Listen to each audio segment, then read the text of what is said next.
Hello everyone, welcome to Strongs group. इस साल as we all know that vacancies जो SBI clerk notification का निकला है वो बहुत ज्यादा है। दैट इज 14,191, जहां में असम का 354 एंड पूरा एंटायर नॉर्थ ईस्ट का 763 वैकेंसीज है। Now total vacancy that is 14,191 also includes the backlog vacancies. What are backlog vacancies? The vacancy of SBI clerk जो कि 2023 में था या उससे पहले वाला था, जो एक्यूमुलेट होके फिलअप नहीं हो पाया, रह गया है वो वैकेंसीज, उसको फिर इस ईयर का मतलब 2024 का जो एसबीआई क्लर्क का नोटिफिकेशन निकला उसके वैकेंसी के साथ ऐड कर दिया जाता है, जिसे हम लोग बैकलॉग वैकेंसीज बोलते हैं। ठीक है, नाउ सारे स्टूडेंट्स, बहुत सारे स्टूडेंट्स इस बार जो है they are waiting to give the exams and get into SBI clerk, get into SBI and work there. It's a very good opportunity this year. जिन्होंने अप्लाई किया हुआ है, it's really going to be a good year. Now, if we talk about the syllabus, the syllabus of SBI clerk, हम लोग अक्सर हमारे mind में क्या रखते हैं कि भाई SBI जो है वो IBPS की तरह ही है, उसका भी क्लर्क पीओ होता है, SBI में भी तुम्हारा क्लर्क और पीओ है, दोनों का जो है जो एग्जाम का पैटर्न है, ऑलमोस्ट जो प्रोसेस है वो सारा कुछ सेम है। Yes, it is correct, but there are certain changes जो कि नोट में रखना बहुत जरूरी है। For example in SBI, that is, अगर हम लोग क्लर्क की बात करेंगे तो प्रीलिम्स या मेंस दोनों में ही नेगेटिव मार्किंग है। दैट इज तुम्हारा 0.25 करके निकल के चला जाता है हर एक रॉन्ग क्वेश्चन के ऊपर, रॉन्ग अटेम्प्ट के ऊपर एक्चुअली। एंड दूसरा चीज जो कि आईबीपीएस में है लेकिन एसबीआई में वो चीज नहीं है, इस चीज का ध्यान रखना है कि सेक्शनल कट ऑफ जो है एसबीआई क्लर्क में नहीं है। ओवरऑल जो स्कोर आप लोग करोगे उसके ऊपर उनका जो स्टेट वाइज कट ऑफ निकलेगा उसके हिसाब से आप प्रीलिम्स में मेंस तक जा सकते हो। ठीक है, now talking about the syllabus. The syllabus क्या है? देखो, हमारा नॉर्मली कोई भी एग्जाम, कॉम्पिटिटिव एग्जाम्स देते हैं तो उसमें रीजनिंग, मैथ्स और इंग्लिश 3 सब्जेक्ट होता है जो कि प्रीलिम्स में आती है, एंड मेंस में जनरल अवेयरनेस करके एक और सब्जेक्ट भी इंक्लूड हो जाती है। Now if we talk about the syllabus of entire the subjects, तो वो बहुत ज्यादा भी नहीं है। बहुत सारे ऐसे क्वेश्चंस, ऐसे टॉपिक्स वहां पे आते हैं जो कि हम लोग क्लास 8, 9, 10 में ऑलरेडी कर चुके हैं। तो जस्ट ऊपर से मैं एक बार आप लोगों को रिकॉल करा देता हूं। जो इंग्लिश में अगर बात करेंगे तो वहां पे आरसी है, आपका फिलर्स है जो कि सिंगल डबल में आता है, क्लोज है, पैराजंबल है, सेंटेंस कनेक्टर है, वर्ड स्वैप है, फ्रेज रिप्लेसमेंट है, वहां पे लेटर राइटिंग, एसे राइटिंग भी आ जाती है। तो ये सारा कुछ मिला के आप लोगों का जो है इंग्लिश का मेन जो टॉपिक्स है यही सारे हैं। अगर हम लोग रीजनिंग की बात करेंगे तो वहां पे आप लोगों को इनइक्वालिटी मिल जाएगा, ब्लड रिलेशन मिल जाएगा, डायरेक्शन मिलेगा, डिकोडिंग मिलेगा, सिलोजिज्म मिल जाएगा। ये सब अब ऑलमोस्ट बहुत सारे लोग जो प्रैक्टिस कर रहे हैं, आप लोगों को पता है किस टाइप के क्वेश्चन या टॉपिक्स ये सारे हैं। उसके अलावा जो इंपॉर्टेंट और भी है जो टॉपिक जिसमें सबसे ज्यादा क्वेश्चन आते हैं वो हो गए जैसे पजल, जिसमें हम लॉजिकल पजल बोल सकते हैं, सेटिंग अरेंजमेंट बोल सकते हैं। Apart from that we have say decoding, if I have not say decoding, and second हो गया इनपुट आउटपुट का हो गया, उससे भी क्वेश्चन आता है जो मशीन इनपुट आउटपुट भी हम लोग बोल लेते हैं। वर्बल रीजनिंग है, डेटा सफिशिएंसी है, and also a lot of miscellaneous reasoning जिसके अंदर छोटे छोटे बहुत सारे टॉपिक्स हैं, जिसमें रैंक, पेयरिंग, वर्ड फॉर्मेशन, ऐसे बहुत सारे और भी alpha numeric series, digits rearrangement, ऐसे बहुत सारे और भी टॉपिक्स इन्वॉल्व हो जाते हैं। ठीक है, now talking about maths we have one liners जो कि सबसे ज्यादा स्कोरिंग होती है, वी ऑल नो, जहां पे सिंप्लीफिकेशन आता है, सीरीज आता है, क्वांटिटी एनालिसिस आता है। पहले इक्वेशंस भी आते थे, अभी बहुत सारा जो है देखा जाए तो कम हो गया है, लेकिन इसका मतलब नहीं कि हम लोग उसको अवॉइड कर देंगे। Equation is a very important topic, plays a very important role in many exams. ठीक है, other than the one liners we have linguistic and statistic. If I talk about the maths का linguistic part, that is the arithmetic part, we have ratio, age, average, percentage, जहां पे language based question आते हैं। और थोड़ा सा अगर बड़ा टॉपिक के ऊपर बात करेंगे, जैसे क्रिटिकल मैथ्स के ऊपर अगर बात करेंगे तो वहां पे करीबन इस तरह का टॉपिक जैसे time, speed and distance, train and board, time and work, pipes and systems, then mutual integration, profit and loss, partnership, then PCP that is permutation, combination, probability, mensurations, ये सारे टॉपिक्स इन्वॉल्व हो जाते हैं वहां पे, बड़े important भी है। फिर जो मैंने स्टैटिस्टिक्स की बात की, लिंग्विस्टिक के बाद स्टैटिस्टिक का क्वांट्स आता है। स्टैटिस्टिक के क्वांट्स में DI, data interpretation, very important role play करता है, वहां से बहुत सारे क्वेश्चंस आते हैं। नाउ स्टैटिस्टिक के पार्ट में डीआई में भी बहुत सारी चीजें जैसे पाई डायग्राम हो जाता है, बार हो जाता है, टेबल हो जाता है, केस सेट हो जाता है। सो दिस ऑल थिंग्स, जहां पे मैथ्स में और भी एक्स्ट्रा चीजें हैं जो नॉर्मली बैंकिंग में नहीं आती लेकिन एसएससी वगैरह में आती है या फिर स्टेट के एग्जाम्स में भी आ जाती है, जैसे कि ट्रिगोनोमेट्री हो गया, ज्योमेट्री हो गया। तो ये जो प्रॉब्लम्स ऑफ नंबर्स हो गया, नंबर सिस्टम हो गया, ये सारे जो है और accumulated is maths, then reasoning and English, जो मैंने अभी बात करा है. Apart from that we have general awareness also. चलिए ये सब कुछ हम लोग अभी थोड़े से साइड करते हैं. इसको अगर रिकॉल करेंगे तो बहुत सारा टॉपिक्स है. What do we need now?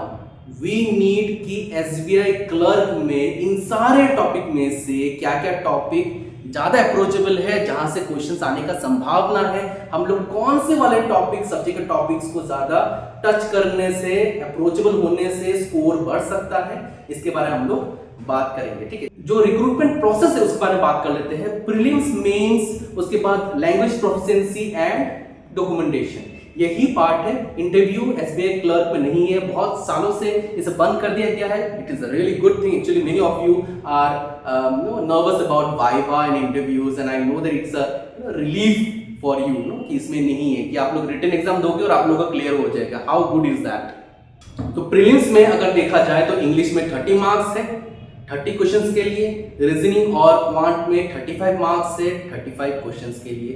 तीनों में सेक्शनल टाइमिंग दिया गया है 20 minutes 20 minutes 20 minutes. Accumulated is 1 hour and we have 100 marks 100 questions. all right, now once you clear prelims you go to the mains, जहां पे again आपका जो English है वो 40 क्वेश्चंस एंड 40 मार्क्स के लिए आता है, एंड जनरल अवेयरनेस और मैथ्स जो है 50 मार्क्स 50 क्वेश्चंस के लिए आता है. बट रीजनिंग के साथ कंप्यूटर अवेयरनेस को भी ऐड करके 50 क्वेश्चन दिया जाता है, जिसका मार्क्स अगेन 60 है. जिसका मार्क्स कितना है 60 है. नाउ रिकॉर्ड इज प्रॉपर्ली, सुनना ध्यान से इस बात को. जो कंप्यूटर अवेयरनेस रीजनिंग के साथ है, अक्सर देखा गया अब तक, जैसे लास्ट ईयर या उससे पहले में भी देखा गया है, आप लोग का जो है ये कंप्यूटर अवेयरनेस देने के बाद भी कंप्यूटर अवेयरनेस के क्वेश्चंस दिखे नहीं हमें. लेकिन इसका मतलब ये नहीं कि क्वेश्चंस कंप्यूटर अवेयरनेस से नहीं आएगा, ये जरूरी नहीं. आ सकता है, इसे आप इग्नोर नहीं कर सकते हो. अगर वो सिलेबस में डाल दिया है, बोला है कि आने का चांस है, तो आप लोग को प्रिपेयर करके ही जाना पड़ेगा. नाउ रीजनिंग और कंप्यूटर अवेयरनेस मिला के 50 क्वेश्चन जो 60 मार्क्स, इसका मतलब जो 40 क्वेश्चन से आउट ऑफ 40 क्वेश्चन का एक मार्क आएगा. जो 10 क्वेश्चन अलग से आएगा उसको 2 मार्क करके दिया जाएगा, टोटली 60 मार्क्स का होगा. तो ये जो 10 क्वेश्चन है जो आउट ऑफ 50 क्वेश्चन सिलेक्ट किया जाएगा, वो कोई भी टॉपिक हो सकता है. ज्यादातर जो इनपुट आउटपुट या पजल वगैरह से आता है, वो सारे 10 जो क्वेश्चन की बात कर रहा हूं उसमें 2 मार्क रहता है. That means those question are going to be tricky. तो प्रिपरेशन अच्छा होना पड़ेगा वो 2 मार्क को हैंडल करने के लिए. समझ में आ रहा है. Now let's move to the research part. That is last के 3 साल में एसबीआई क्लर्क के प्रीलिम्स में ये तीनों सब्जेक्ट में सबसे ज्यादा क्वेश्चंस कौन से टॉपिक से हमें दिखने को मिला है. To let's check it out.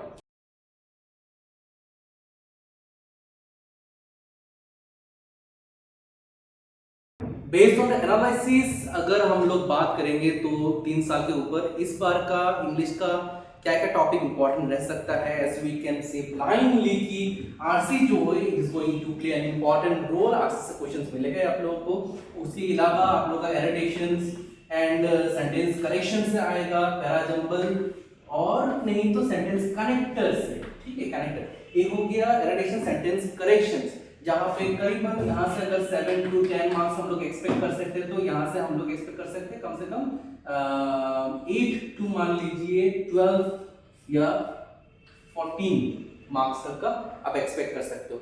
कैसे बोल रहा हूं, मान लीजिए एडिशन का 5 मार्क का आया और यहाँ पे 3 मार्क का सेंटेंस करेक्शन दे दिया तो 8 मार्क हो गया. अगर जरूरत पड़ा तो सेंटेंस करेक्शन का जो है 5 मार्क का देके वो 10 मार्क का टोटल पे कर सकता है, और हो पाए तो दोनों में 6 मार्क का देके भी 12 मार्क का कर सकता है. इस तरह का देखा गया है पहले कैसे करे हैं. तो इसका जो है चांसेस ऑफ मार्किंग सिस्टम जो है 8 मिनिमम पकड़ के रख सकते हो, एंड मैक्सिमम जो है 10 भी हो सकता है, 12 भी हो सकता है, तो 14 उससे ज्यादा नॉर्मली करते नहीं है. ठीक है. Now coming to parajumble sentence correction, ये 4 से 5 मार्क तक का आने का पूरा चांसेस है.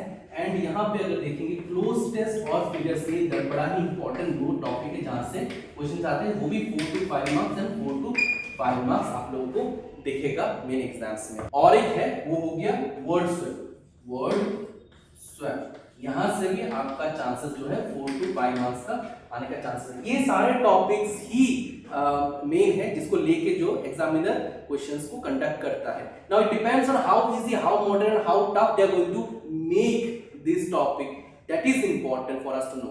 इसके जो डिटेलिंग है या क्वेश्चन डिटेलिंग है, किस तरह का दिखेगा, किस तरह का आएगा, इजी होगा, मॉडरेट होगा, इस बारे में हम लोग अगले वाले जो वीडियो सेशंस में इसको डिटेल में करेंगे, इंग्लिश को अलग से करेंगे, ठीक। Now going through this topics, if I से कि क्या आप लोगों को प्रिपेयर करना है, सबसे ज्यादा देखा जाए तो फिर RC, cloze test, fillers, parajumble, Wordsworth, ये सारे टॉपिक जो दिख रहा है ना, ये सारे are related to your word meanings, not more into the grammar but more into the word meaning, antonym, synonym। मतलब जिस बंदे का, जिस स्टूडेंट का वर्ड पावर बहुत अच्छा है, उसका एंटोनिम सिनोनिम बहुत अच्छे से पकड़ सकता है सॉरी उसका रीडिंग कंप्रीहेंशन का स्कोर लगभग 90 to 100% आ जाएगा। उसका parajumble, cloze test, filler and Wordsworth जो है ये बहुत बढ़िया हो जाएगा।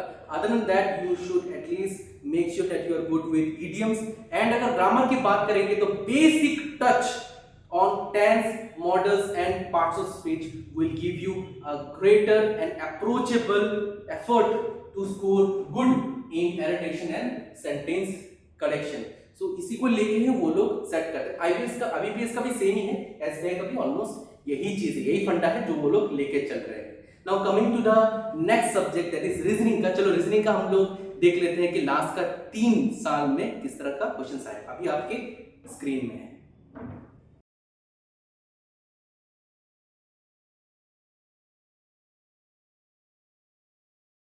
रीजनिंग का लास्ट 3 इयर्स का पेपर देख के अभी इतना ही लग रहा है कि out of all the topics that we know कि एप्टीट्यूड के हिसाब से जो है एग्जाम में आता है, which are the most important topics. एक हो गया इनइक्वालिटी, यहां से आपको क्वेश्चन कम से कम 2 मार्क्स से लेके 5 मार्क्स तक का दिख जाएगा, जिसमें एटलीस्ट 3 से 4 मार्क का एक्सपेक्ट करके चलो। इसी का ही एक ब्रदर है दैट इज सिलोजिज्म, ये भी आपका 3 मार्क्स से लेके 5 मार्क्स का पकड़ के चल सकते हो। ये दोनों ही बहुत ही इंपॉर्टेंट टॉपिक, इसे इग्नोर नहीं कर सकते हैं, इसे अच्छी तरह से प्रिपेयर करके जाना है। अदर देन दिस डायरेक्शन से क्वेश्चन आएगा and you can see that direction में ज्यादातर जो है ब्रोकन बेस्ड आया है। Broken based means which one, जैसे कि आप ये बोल सकते हैं जैसे A stays 10 kilometre north of B, who stays 10 kilometre east of C, etcetera. जैसे कि अल्फाबेट टू अल्फाबेट आप लोगों को ट्रैवल करना है, ना कि एक ही इंसान जो है बार बार ट्रैवल लेफ्ट राइट करके जा रहा है, which we call it as a broken movement। Alright, यहाँ पे तोड़ तोड़ के जा रहा है। इस तरह के क्वेश्चंस आप लोगों को दिखने का बहुत ज्यादा चांसेस है, लेकिन इसका मतलब ये नहीं कि मैं जो ये डिस्कस कर रहा हूँ यही आएगा, बाकी चीज नहीं आ सकता है, ऐसा कुछ नहीं है।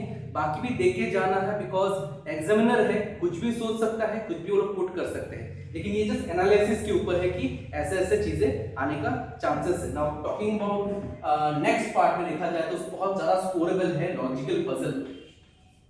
लॉजिकल पजल भाई, इससे तो क्वेश्चन आप मान लो 10 से लेके 25 मार्क तक का इससे एक्सपेक्ट कर सकते हो। This also will include sitting arrangement if a lot of marks comes up. जैसे 25 के आसपास हुआ तो 20 मार्क का लॉजिक पजल और 5 मार्क का शायद सिटिंग अरेंजमेंट साथ में दे दे। ठीक है, सिटिंग अरेंजमेंट क्या है मैं बात करता हूँ, पहले लॉजिकल पजल के बारे में बात करूंगा।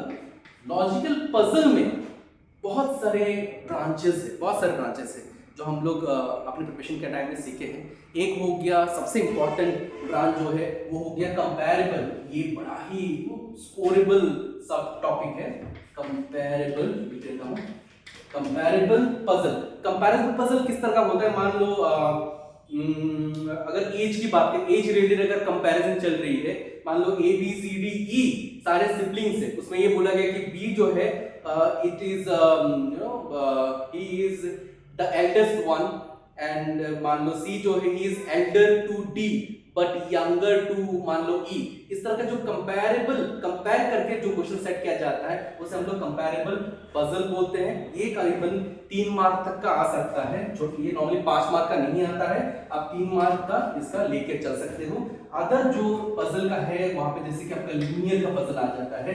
लीनियर जो फेसिंग नॉर्थ या फेसिंग साउथ आता है, हम लोग क्या क्या सीखे लीनियर में, फेसिंग नॉर्थ सीखे हैं, साउथ सीखे हैं, नॉर्थ साउथ मिक्स्ड सीखे हैं, अनसर्टेन नंबर्स सीखे हैं। ऐसे अलग अलग टाइप के लीनियर के आ जाते हैं। लेकिन एसबीआई जो कि एक क्लर्क का मामला है, तो यहाँ पे बहुत टफ लेवल पर वो लोग नहीं जाएंगे। आप लोग ज्यादा एक्सपेक्ट कर सकते हो या तो सारे फेसिंग नॉर्थ या फिर सारे फेसिंग साउथ। अनसर्टेन चांसेस कम है, लेकिन ये सर्टेन नंबर्स में आपको मिलने का चांसेस ज्यादा है। ठीक है, लीनियर क्या होता है, एक लाइन हो जाता है, उसमें 5-6 लोग बैठते हैं, उसके ऊपर आप लोगों को अरेंजमेंट करनी होती है। इसका डिटेल में मैं अभी नहीं जा रहा हूं, जब सब्जेक्ट बेस में वीडियो लेके आऊंगा तब इसके डिटेल्स में चला जाऊंगा। नेक्स्ट, लीनियर के बाद अगर बात करेंगे तो पैरेलल। पैरेलल कैसा होता है, जैसे कि दो लाइन हो जाती है, ऊपर में 4 लोग बैठे हुए, नीचे 4 लोग बैठे हुए, एक दूसरे को फेस कर रहे हैं। फेस करना मतलब ये नीचे की तरफ फेस करेगा, ये ऊपर की तरफ फेस करेगा, इस तरह का। ठीक है, एक दूसरे को वो लोग फेस कर रहे हैं, फिर उसके हिसाब से उनका अरेंजमेंट है, कौन किस तरफ बैठता है। ये सारे सिंगल, ये भी सिंगल वेरिएबल में आ रहा है, ये भी सिंगल वेरिएबल में आ रहा है। जो कि क्लर्क है तो इसमें डबल वेरिएबल देने के चांसेस कम है, इतना टिपिकल वो लोग नहीं चाहते हैं, तो इतना इजी में वो लोग रख देंगे। नेक्स्ट, पैरेलल के बाद अगर हम लोग बात करेंगे तो इसमें फ्लोर या बॉक्स जैसे क्वेश्चंस बहुत आते हैं, जैसे कि फ्लोर हो गया, बॉक्स हो गया, या शेल्फ भी हो सकता है, शेल्फ्स। ठीक है, इसमें क्या होता है, मान लो कि 5 फ्लोर्स है, ठीक है, तो उसमें एक के ऊपर एक कोई रहता है। जैसे 5 फ्लोर है, कोई कौन सा वाला फ्लोर, 6 फ्लोर में कौन रहता है, 5th फ्लोर में कौन रहता है, 4th फ्लोर में कौन रहता है। बॉक्सेस भी वैसे ही है, मान लो कि एक के ऊपर एक बॉक्स रखा गया है, बॉक्स ए नीचे है, बॉक्स डी ऊपर है, बॉक्स बी उसके ऊपर है, इस तरह का जो है अरेंजमेंट है। शेल्फ भी वैसे ही है, मान लो कि शेल्फ का जो रैक्स है वो 5 या 6 रैक्स है, हर एक रैक में मान लो कि एक एक बुक रखा गया है, बुक ए, बुक बी, ऐसे करके नाम दे सकते हैं, सारे सिंगल वेरिएबल के आसपास मिल जाएगा। तो कोई एक ही आ सकता है, ऐसा नहीं कि तीनों ही दे देंगे या 2 ही दे देंगे। या तो फ्लोर आएगा तो बॉक्स और शेल्फ नहीं आएगा, बॉक्स आएगा तो शेल्फ और फ्लोर नहीं आएगा। ज्यादातर जो है फ्लोर और बॉक्स, मैक्सिमम बॉक्स देखा गया है। ठीक है, ये सारे क्वेश्चन जो है ये 5-5 मार्क का नॉर्मली आता है, ये 5 मार्क, ये 5 मार्क, ये 5 मार्क, कंपैरेबल 3 मार्क का देखा गया है। Now apart from all this things, अगर सिटिंग अरेंजमेंट आता है, सिटिंग अरेंजमेंट में नॉर्मली किसकी बात कर रहा हूं, अलग अलग जगह में, अलग अलग प्रिपरेशन में सिटिंग अरेंजमेंट जैसा कोई चीज नहीं है। यहाँ पे ये बैठेंगे, इसको भी सब लोग सिटिंग अरेंजमेंट बोल देते हैं, लेकिन यहाँ जैसे एस्ट्रॉन में हम लोग जब बात करते हैं सिटिंग अरेंजमेंट का, we talk about the circle और द स्क्वायर और द क्लोज्ड लूप। एक क्लोज्ड लूप है जिसके चारों तरफ लोग बैठते हैं, जो कि रेक्टेंगल हो सकता है, पॉलीगॉन, हेक्सागन, इरेगुलर हो सकता है, सर्कल ज्यादातर देखने को मिलता है। जहां पे मान लो कि 5 people are sitting in a circular table facing the centre या फेसिंग आउटसाइड, इस तरह का क्वेश्चन को हम लोग सिटिंग अरेंजमेंट यहाँ पे बोलते हैं। ज्यादातर देखा गया है सर्कल सेंटर बेस्ड आ रहा है, सेंटर बेस्ड, सारे सेंटर की तरफ फेस कर रहे हैं। लेकिन इसका मतलब ये नहीं कि इस बार भी सेंटर बेस्ड ही आएगा, इस बार हो सकता है कि सारे आउटसाइड फेस कर रहे हैं। एक और टाइप भी है, कोई इनसाइड फेस कर रहा है, कोई आउटसाइड फेस कर रहा है। एक और है, हमें पता नहीं कोई इनसाइड फेस कर रहा है, कौन आउटसाइड फेस कर रहा है, ये क्वेश्चन करते करते निकालना है। वो सारे हायर लेवल है, अगर आप लोगों को मिलेगा तो दिया हुआ मिलेगा, मतलब सारे सेंटर में दिया हुआ मिलेगा, या फिर सारे आउटसाइड की तरफ फेस किया हुआ दिया हुआ मिलेगा। सिंगल वेरिएबल आएगा, सारे के सारे सिंगल वेरिएबल है, तो there is nothing to worry about. Verbal reasoning, data sufficiency, ये सारे नॉर्मली मेंस में आता है। हाल ही में किसी दिन किसी एग्जाम्स में, प्रीलिम्स में आ गया था, लेकिन एसबीआई क्लर्क में अभी तक ऐसा हुआ नहीं है। सो आप लोग निश्चिंत रहिए, इसमें डालने का चांसेस बहुत कम है। तो ये जो है ये रीजनिंग के एक एनालिसिस है, जो आप लोग अगर अच्छे से प्रिपेयर करोगे तो आप लोगों का 80 to 90% यहीं पे हो जाएगा। जैसे मैं जो बोल रहा हूँ, इससे 80 to 90% स्कोर यहीं पे हो जाएगा। रही बात 10 to extra 20%, उसका एफर्ट के लिए आप लोगों को बाकी टॉपिक्स का भी अप्रोच लेके जाना पड़ेगा, बाकी टॉपिक को आप छोड़ के नहीं जा सकते हो। ठीक है ना, ये तो मैंने बात किया मेजर वाले टॉपिक्स, कुछ माइनर छोटे छोटे टॉपिक्स है जिससे क्वेश्चन बहुत सारा देखा गया है। जैसे कि अगर हम लोग बात करें मिसलेनियस रीजनिंग के ऊपर, ना मिसलेनियस रीजनिंग में डिसीजन मेकिंग आता है, रैंक आता है, क्वांटिटी अप्रोच आता है, फिर वहां पे अल्फा न्यूमेरिक सीरीज है, डिजिट रीअरेंजमेंट है, बाइनरी नंबर्स है, नंबर्स रिजल्टेंट वैल्यू है, ऐसे बहुत सारे अलग अलग सब टॉपिक्स है, जिससे कुछ इंपॉर्टेंट टॉपिक्स लगातार दिख रहा है कि आ रहा है। वो सारे इंपॉर्टेंट टॉपिक्स में एक हो गया मान लो पेयरिंग। पेयरिंग में लेटर्स का भी आ रहा है और डिजिट्स का भी आ रहा है। पेयरिंग क्या होता है, मान लो कोई एक वर्ड लिख दिया, जैसे कि यहाँ पे एस्ट्रॉन्स लिख दिया, ये हो गया एस्ट्रॉन्स लिख दिया। इसमें तुम्हें कंसेक्यूटिव वे देखना है रीड करते हुए कि कितने सारे पेयर्स निकल रहे, जैसे ए के बाद बी सी डी ई ऐसे करके हम लोग को निकालना होता है। ये अल्फाबेट का है, दैट इज लेटर का है। नंबर का भी होता है, मतलब रैंडम नंबर दे दिया 7 6 1 2 4 मान लो 8 हो गया, ठीक है। इसमें भी आप लोगों को निकालना पड़ेगा कि पेयरिंग क्या है। तो ये डिजिट का भी आ सकता है, लेटर का भी आ सकता है, वी डोंट नो किसका आएगा, दोनों ही आपको देख के जाना सही रहेगा। Now other than pairing we have also seen कि एक और टॉपिक सब टॉपिक है, इससे क्वेश्चन मिलता ही मिलता है। जैसे पेयरिंग से क्वेश्चन मिलेगा ही, जिससे 1 मार्क का क्वेश्चन, और अगर बहुत ज्यादा उनको अच्छा लगा तो फिर वो 2 मार्क तक भी खींच सकते हैं, अदरवाइज 1 मार्क का क्वेश्चन आप लोगों को मिल जाएगा। Next word formation.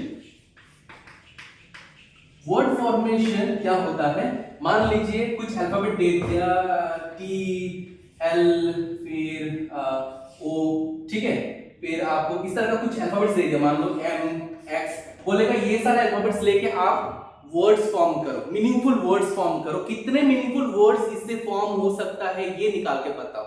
इस तरह का क्वेश्चन उसमें मिलता है। कभी कभी तो एक पर्टिकुलर वर्ड दे देगा, ठीक है, जैसे डेवलपमेंट, डेवलपमेंट, जैसे ये वर्ड दे दिया, बोलेगा इस पर्टिकुलर वर्ड में से आप तीसरा वाला अल्फाबेट को पकड़ना, फिर फिफ्थ वाले को पकड़ना, फिर सेवेंथ वाले को पकड़ना, फिर लास्ट वाले को पकड़ना। इन जितनों को मैंने पकड़ा है उनको लेके आपको मीनिंगफुल वर्ड्स कितने बनते हैं वो निकालना है। ऐसे भी क्वेश्चंस आते हैं। तो ये हो गया वर्ड फॉर्मेशन के ऊपर आपको क्वेश्चन का अप्रोच रखना। एक और है जिससे लगातार क्वेश्चन आते हुए दिखा गया है, उसको हम लोग एसएलडी भी बोलते हैं यहाँ पे एस्ट्रॉन्स में, that is symbol letter digits rearrangement, या फिर यूनिवर्सली जो सब लोग जानते हैं अल्फा न्यूमेरिक सीरीज, जिसमें मान लो ऐसा है 5D पाई ई 6 डॉलर हैश, इस तरह का पूरा एक लंबा सा सीरीज रहेगा, जिसको आपको उसके नीचे 4-5 क्वेश्चन रहेंगे जिससे आप लोगों को क्वेश्चन निकालना आंसर करते हैं। इस पर्टिकुलर टाइप के क्वेश्चन में से आपको 3 से 5 मार्क का अप्रोचेबल अटेम्प्ट्स मिल जाएगा, जो कि बहुत इजी है स्कोर करने का। रही बात पेयरिंग, जिसमें बताते हैं 1 to 2 मार्क्स, और वर्ड फॉर्मेशन से 1 मार्क तक मिल जाता है, वहां पे 1 से ज्यादा अभी तक मिला नहीं है, वहां तक आ सकता है। तो बताइए इस तरह का स्कोरिंग अगर मिलता है, यहां से तो आप 5 मार्क आराम से ले सकते हो। पेयरिंग से 1 मार्क आ गया। वर्ड फॉर्मेशन में अगर मीनिंगफुल वर्ड आप नहीं निकाल रहे हो तो उसमें टाइम वेस्ट नहीं करना, छोड़ देना हो पाए तो। इनइक्वालिटी से आप निकाल सकते हो, सिलॉग से निकाल सकते हो, डायरेक्शन से आप अच्छे से निकाल सकते हो। एक और छूट रहा है, ब्लड रिलेशन। ब्लड रिलेशन से भी क्वेश्चन दिखता है, फैमिली ट्री से। यहाँ पे तो बहुत सारे और भी सब टाइप्स है, जैसे कि आप लोगों को वहां पे सिंबलिक रिलेशंस मिल जाते हैं, एक हो गया फैमिली ट्री निकल जाता है, एक हो गया पॉइंटिंग टू इंट्रोडक्शन मिल जाता है। ऐसे बहुत सारे अलग अलग है। एक डिकोडेड ब्लड रिलेशन है, लेकिन वो सारे एडवांस लेवल का आता है। यहाँ के लिए फैमिली ट्री ही सबसे ज्यादा इंपॉर्टेंट है, जहां से कम 2 एंड सबसे ज्यादा जो है 4 मार्क तक आपको मिलने का चांसेस है। अगर आप ध्यान से देख के जाओ, ये बहुत टफ नहीं आएगा, इजी के लेवल में ये मिलेगा क्वेश्चन, और बहुत स्कोरेबल है, ठीक है। इस तरह का अप्रोच अगर आप रीजनिंग में रखोगे तो आपका स्कोर करने का चांसेस बहुत हाई है। Now coming to the maths part.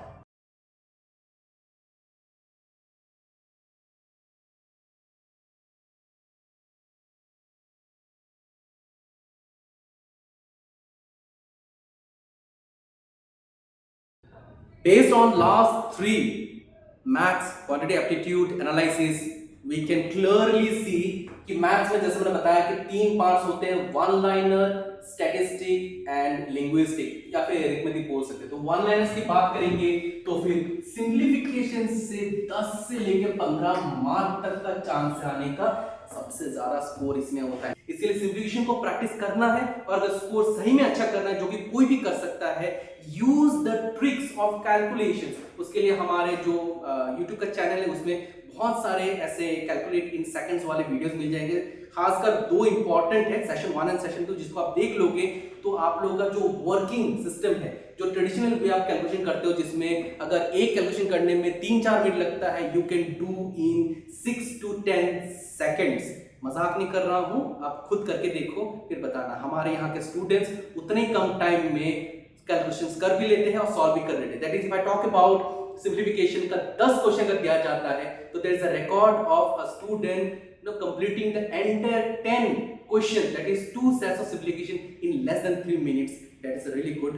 Speed और अप्रोच। तो वो कैसे हुआ है, वो कुछ जादू नहीं है, इट्स ऑल अबाउट ट्रिक्स। बहुत सारे बुक्स भी मिल जाते हैं, क्विकर मैथ्स की तरह बहुत सारे बुक्स मिल जाएंगे जो कि कैलकुलेशन इजी करते हैं। आप लोगों को पता है वीडियोस भी बहुत सारे, जैसे हमारे यहाँ पे वीडियोस है, हमारे चैनल में वीडियोस है, बहुत हेल्प हो जाती है उससे। या बुक्स भी हैं जो मिलती है। प्रॉब्लम वो नहीं है, प्रॉब्लम ये है कि आप लोगों को ट्रिक्स मालूम होने के बाद भी आप उस ट्रिक को प्रैक्टिस नहीं करते हो, आप उसको अपने लाइफ में यूज नहीं करते हो कैलकुलेशन प्रैक्टिस करते हो।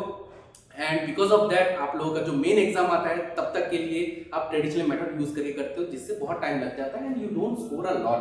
सो मेरा सलाह ये है, आज ही से ही सिंप्लीफिकेशन का हाईएस्ट स्कोर के लिए ट्रिक्स को यूज करना शुरू करो, ट्रिक्स को परफेक्ट करो। एंड कभी भी कोई भी कैलकुलेशन करोगे ट्रिक यूज करके करते लगे, आप बाजार में जाके बाजार खरीद रहे हो या फिर प्रैक्टिस के लिए क्वेश्चंस कर रहे हो, ठीक है। नेक्स्ट इज सीरीज, जिससे आप 5 मार्क का आंख बंद करके क्वेश्चन मिलेगा, जिसमें मिसिंग नंबर हो सकता है, रॉन्ग नंबर हो सकता है, ऐसा कोई भी एक सेक्टर दे देगा। 5 मार्क का बड़ा ही आसान है, आप इसको अच्छे से प्रैक्टिस कर सकते हो। इसके बाद में डिटेल में हम क्वांट का जो वीडियो आएगा उसमें हम लोग बात करेंगे। नेक्स्ट हो गया क्वांटिटी एनालिसिस, लेकिन ये अभी तक दिखा नहीं है, आने का चांस, जैसे इक्वेशन होता है उसी तरह क्वांटिटी एनालिसिस है, लेकिन अभी तक ये ज्यादा दिखा नहीं है। मैंने ऐसे लिख के रखा है, अगर कभी आता है तो 3 मार्क से 4 मार्क तक का इसका अप्रोच हो सकता है, लेकिन not that sure of it, ठीक है। जस्ट एक अप्रोच रखो, शायद आ जाए तो प्रैक्टिस करके जाना कि हो जाए आप लोगों से। Next talking about statistic, statistics की बात करेंगे तो वन लाइनर्स हो गया। अगर बात करेंगे तो डीआई, डेटा इंटरप्रिटेशन, जिससे टेबल बेस, वो भी इजी वाला, ऐसा नहीं कि मिसिंग नंबर वाला table base, it is a table which is already filled with may be investment, may be interest और सम डेटा। वो कि बहुत छोटा टेबल होता है जिसके ऊपर आपको करीबन 4 से 5 आप लोगों का क्वेश्चन रहता है, 5 क्वेश्चन लेके चलते हैं। एंड डीआई में चाहे वो टेबल का आए या फिर बार का आए, बार का भी देखना, देयर इज अ टेंडेंसी कि बार का वो लोग दे दे, लाइन का भी आ सकता है, लाइन का भी हम लोग बात कर सकते हैं। मैं पाई वगैरह क्यों नहीं पकड़ रहा हूँ, या केसेट नहीं पकड़ रहा हूँ, या रेडर नहीं पकड़ रहा हूँ, व्हाई? क्योंकि वो थोड़ा सा ऊपर लेवल का हो जाता है। Why I am talking about table, bar, line, ये भी सिंगल वाले बात कर रहा हूँ। देखिए नॉर्मल सिंगल बार है, नॉर्मल सिंगल लाइन है, या फिर छोटा टेबल है, क्योंकि यहाँ पे जो स्टैटिस्टिक का जो आप लोग का ग्राफ निकाल के देते हैं वो लोग, वो अक्सर इजी रिट्रीवेबल या फिर इजी कलेक्शन ऑफ डेटा के हिसाब से वो लोग दे देते अपना ग्राफ, उसके हिसाब से 5 क्वेश्चन। ये क्वेश्चन बड़ा इंपॉर्टेंट है। अगर डीआई में परफेक्ट स्कोर करना चाहते हो या लिंग्विस्टिक और एरिथमेटिक में अगर परफेक्ट स्कोर करना चाहते हो, नॉट माय वर्ड्स, पहला चीज कैलकुलेशन को स्पीड में बढ़ाओ, दूसरा रेशियो को परफेक्ट करो, तीसरा परसेंटेज परफेक्ट करो, चौथा एवरेज परफेक्ट करो। ये परफेक्ट कर लिया तो लिंग्विस्टिक बढ़िया हो जाएगा, डीआई भी बहुत बढ़िया हो जाएगा। स्कोर करोगे ही करोगे, इट इज इम्पॉसिबल कि आपको कोई स्कोर नहीं हो पा रहा है, ये हो ही नहीं सकता, स्कोर करोगे श्योर है एकदम। यहाँ पे आप लोगों को परसेंटेज रिलेटेड जो है ज्यादा क्वेश्चंस देखने को मिलेगा, 1 या 2 क्वेश्चंस तक मिल जाता है। अदर देन जनरल कैलकुलेशन भी मिलता है, जैसे कि नॉर्मल एक डेटा दिया गया उसके हिसाब से आपका प्रॉब्लम्स और नंबर के हिसाब से जनरल कैलकुलेशन दे देता है। कभी कभी अगर टेबल पार्टनरशिप बेस्ड है, इन्वेस्टमेंट बेस्ड है, तो पार्टनरशिप बेस्ड क्वेश्चंस भी दिखता है। एवरेज के क्वेश्चंस दिखते हैं। तो टेबल पहले देख लो या बार और डेटा देख लो, किस रिलेटेड दिया है, इन्वेस्टमेंट दिया है, इंटरेस्ट बेस्ड दिया है, ठीक है। कभी कभी एज रिलेटेड देता है, इस तरह का क्वेश्चन देता है। या फिर कोई स्कूल में एग्जाम रिलेटेड है, अगर स्कूल का कोई एग्जाम और स्कोर रिलेटेड है तो वहां पे परसेंटेज, रेशियो और एवरेज, ये 3 चीज ही मिलेगा। अगर वो पार्टनरशिप में इन्वेस्टमेंट बेस्ड है तो वहां पार्टनरशिप का क्वेश्चन मिलेगा, जनरल कैलकुलेशन मिलेगा, परसेंटेज एंड एवरेज का मिलेगा। अगर वो एज ही रिलेटेड है, जहां पे जैसे कोई स्टूडेंट्स है उनका एज के बात कर रहा है, तो आप बंद करके रेशियो, परसेंटेज, एज का क्वेश्चन मिलेगा, वहां पे जैसे परसेंटेज या पार्टनरशिप या प्रॉफिट लॉस नहीं मिलेगा, ठीक है। तो based on the table you can say कि वहां पे 5 क्वेश्चंस इसके ऊपर आ सकता है। Out of all this things आप सबको पता है कि परसेंटेज तो मिलेगा, जनरल कैलकुलेशन मिलेगा, एवरेज मिलेगा चांस से, और रेशियो पकड़ के रख सकते हो, ठीक है। इनको अगर पकड़ लोगे तो डीआई का स्कोर अच्छा हो जाएगा। डीआई में 5 मार्क का नॉर्मली मिलेगा श्योर है, ज्यादा से ज्यादा 10 मार्क तक आ सकता है, लेकिन चांसेस 5 मार्क तक ही लिमिटेड, ठीक है। Now coming to the arithmetic part, that is the linguistic part. Linguistic part सबसे इंपॉर्टेंट, ध्यान से देखना, ठीक है। टाइम एंड वर्क अगर दे दिया वेरी गुड, नहीं दिया तो पाइप्स एंड सिस्टर्न से क्वेश्चन श्योर मिलेगा। दोनों ही ऑलमोस्ट सिबलिंग्स की तरह है। टाइम एंड वर्क भी एफिशिएंसी रिलेटेड काम करता है, पाइप्स एंड सिस्टम भी एफिशिएंसी रिलेटेड काम करता है। दोनों का formula and system and understanding सारे के सारे सेम है। अगर कोई टाइम एंड वर्क कर सकता है वो पाइप्स एंड सिस्टम भी कर सकता है। नेक्स्ट अगर आ सकता है तो मिक्सचर एंड एलिगेशन से क्वेश्चन चांसेस बहुत अच्छे हैं। मेंसुरेशन से क्वेश्चन जरूर मिलेगा। मेंसुरेशन से एरिया, पेरीमीटर वगैरह ये सब कुछ सीख के रखना। वो टेबल पूरा रट्टा मार के जाओ, उसके रिलेटेड थोड़ा इधर उधर क्वेश्चंस आया घुमा फिरा के, अगर if you have the formula, you know the formula, you can do and solve it easily. Next देखा जाए तो इसमें बोट एंड स्ट्रीम से क्वेश्चन मिलेगा बोट एंड स्ट्रीम। फिर ट्रेन से क्वेश्चन मिल सकता है। अगर ट्रेन का नहीं आया तो फिर टाइम, स्पीड एंड डिस्टेंस से आप लोगों को क्वेश्चन मिलने का बहुत ज्यादा चांसेस है। ट्रेन रिलेटेड आ गया, जैसे मान लो ऐसा आ सकता है, दो ट्रेन है ऑपोजिट डायरेक्शन से आ रहे हैं, अलग अलग स्पीड है, उसके हिसाब से आप लोग या तो रेशियो निकालना है, परसेंटेज निकालना है, दोनों का स्पीड निकालना है। समझ में? इस तरह क्वेश्चन आ सकते हैं। या फिर दोनों इकट्ठे चल रहे हैं, दोनों का स्पीड अलग है, लेकिन उस तरह क्वेश्चन आ सकता है। पोल रिलेटेड आ सकता है, लेकिन इस तरह के क्वेश्चन में ज्यादातर एसबीआई क्लर्क में ऑपोजिट डायरेक्शन और सिमिलर डायरेक्शन, पोल ब्रिज नहीं देखा गया है, ऑपोजिट या सिमिलर डायरेक्शन में ही ज्यादातर देखा गया है। तो इस तरह का क्वेश्चन आ सकता है। टाइम, स्पीड एंड डिस्टेंस भी सिमिलर एंड इजी क्वेश्चंस आने का चांसेस है। इनको छोड़ के और अगर हम लोग बात करेंगे, हाँ एसआईसीआई तो आएगा आएगा। जिनसे एसआईसीआई क्वेश्चन सॉल्व नहीं होता है छोड़ देना। किसी भी क्वेश्चन के ऊपर 1 मिनट 2 मिनट ऐसे करके टाइम को वेस्ट नहीं करना। 10 to 20 सेकेंड्स अगर पढ़ के समझ में आया कर लो, नहीं आया इमीडिएटली छोड़ दो। लास्ट में टाइम बचा तो कर लेना, अदरवाइज छोड़ देना। नेगेटिव स्कोर नहीं एक्वायर करना है। नेक्स्ट में पार्टनरशिप से क्वेश्चन आने का चांस है, या फिर partnership and actually profit and loss. Partnership and profit and loss मतलब पार्टनरशिप क्वेश्चन मिलेगा, साथ में प्रॉफिट एंड लॉस से क्वेश्चन मिलेगा। प्रॉफिट एंड लॉस से कभी-कभी 1 या 2 क्वेश्चन तक भी मिलने का चांसेस है। अगर इन सारी चीजों को छोड़ के अगर मैं जो लाइटर एरिथमेटिक पार्ट है उसमें आऊं तो solo based, ratio, wages based भी आने का चांसेस है।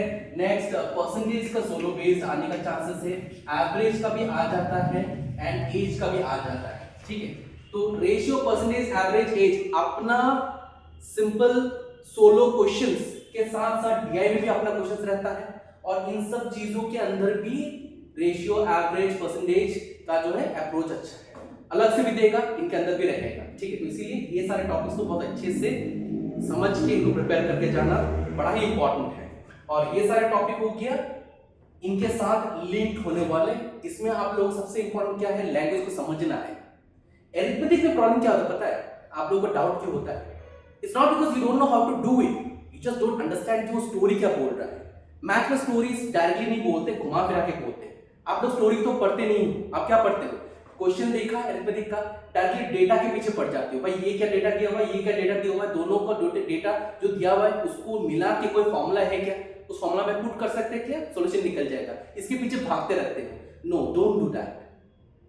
लिंग्विस्टिक बेस्ड क्वेश्चन को परफेक्ट करना है तो लैंग्वेज को पढ़ के समझना, नो इसके ऊपर प्रैक्टिस करो। ये समझना है, पढ़ के समझना है, सॉल्यूशन बात की बात है। पहले क्या बोला है, स्टोरी क्या बोला है, करना क्या है। If you understand that and if you are fast in doing that, calculation and solution easily निकल जाएगा, आराम से हो जाएगा आपके पास। ठीक है, तो मैथ्स का यही अप्रोच है। मैथ्स का अगर ये सारे टॉपिक्स को बहुत बड़े करके जाओगे तो आप लोग का जो है, मैं बोल रहा हूँ ना, 80 to 90% चांस बहुत अच्छा है कि आप लोग स्कोर कर लोगे। 10 से 20% इससे थोड़ा और बेटर अप्रोच में आप लोगों को सीखना है। Now there is one more thing before I end this video. इस बार because there are 14,000 plus vacancies, पिछले बार के हिसाब से बहुत ज्यादा है, तो टॉपिक्स भले ही ये सारे हो, जो एग्जाम का पैटर्न होगा वो इजी टू मॉडरेट हो सकता है। Now how easy to moderate? Maybe out of 100% of question, 80% will be quite easy for you to solve and 20% will be quite moderate for you to solve. Now moderate की बात करेंगे तो क्या difficult आएगा? कुछ डिफिकल्ट नहीं आएगा, थोड़ा घुमा सकता है और कुछ नहीं। जैसे कि मान लो अगर कोई एज का क्वेश्चन बड़ा ही सिंपल तरीके से बोल देंगे कि ए बी सी 3 लोग हैं, ए का ये है, बी का ट्वाइस ऑफ ए है, सी का थ्राइस ऑफ या 4 टाइम्स ऑफ ए है, तो इजी निकल सकता है वो। इसका एज क्या है, उसका एज क्या है, इसका एज क्या है, ऐसे करके निकल सकता है। लेकिन इसी चीज को अगर वो ट्रिकी करेगा, थोड़ा मॉडरेट बनाएगा, तो फिर वहां पे पास्ट प्रेजेंट और present to present sorry future to future की बात करेगा। जैसे कि फ्यूचर में इसका बंदे का एज इतना हो जाएगा, उसके 10 साल बाद एज पर्टिकुलर बी का उतना होने का चांस है, तो फिर सी का क्या होगा, इस तरह का थोड़ा सा कंप्लीट करने की कोशिश करेगा, मतलब थोड़ा सा इधर उधर करेगा लैंग्वेज को। If you can hold that and you can answer that, तो इजीली कर सकते हो, ठीक है। तो ये सारा चीज है। फाइनली जनरल अवेयरनेस के ऊपर क्या क्या टॉपिक आ सकता है, पूरा एसबीआई क्लर्क के लिए स्पेशली मैं बोल रहा हूं, उसके लिए अभी स्क्रीन में आप लोगों को शीट दिख जाएगा, उसको आप देखिएगा, सारे नोट डाउन कीजिए कंटेंट को और उसके हिसाब से अपना प्रिपरेशन शुरू कर दीजिएगा, ठीक है। एंड इसके रिलेटेड टू दिस बहुत सारे ई बुक्स भी हैं, हमारा भी ई बुक्स है, if you want you can contact us and we will provide you for free. Alright, thank you so much, see you in the next